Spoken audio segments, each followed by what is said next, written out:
In Genesis 1:27-28, we read God created man in his own image. Male and female he created them, and he blessed them and said to them, "Be fruitful and increase in number, fill the earth and subdue it, rule over the fish of the sea, the birds of the air, and over every living creature that moves on the ground."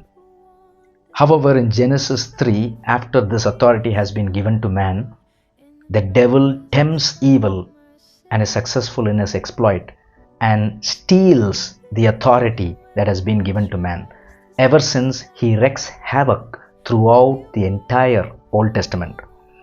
We see the very first murder in Genesis 4, but it was done by the devil, because 1 John 3 verse 12 says, "Do not be like Cain, who belonged to the evil one and murdered his brother." In John 8:44, when Jesus addresses the crowd, he says, "You belong to your father, the devil, and you want to carry out your father's desire."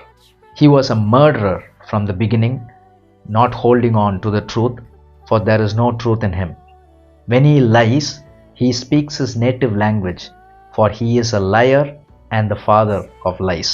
In Luke 4, verses 6, 7, and 8, we read, the devil takes Jesus to a high place and shows him in an instant all the kingdoms of the world. And he says to him, "I will give you all their authority and splendor, for it has been given to me, and I can give to anyone I will.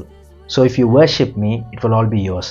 But Jesus does not fall for the trap, because had Jesus fallen, the devil would have gained authority into heaven itself, now that he had gained authority over the earth from the first Adam. In John 19 verse 30, the very last words of Jesus on the cross was, "It is finished."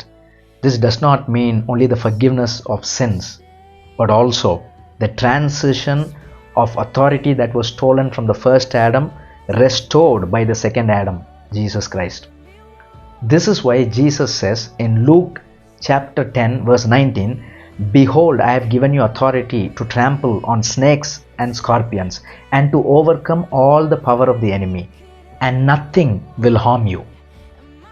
And before Jesus' ascension, in Matthew 28 verses 18, 19, and 20, we read, "All authority in heaven and on earth has been given to me. Therefore, go make disciples of all nations, baptizing them in the name of the Father, the Son, and the Holy Spirit. And I am with you always to the end of the age." So what are you waiting for?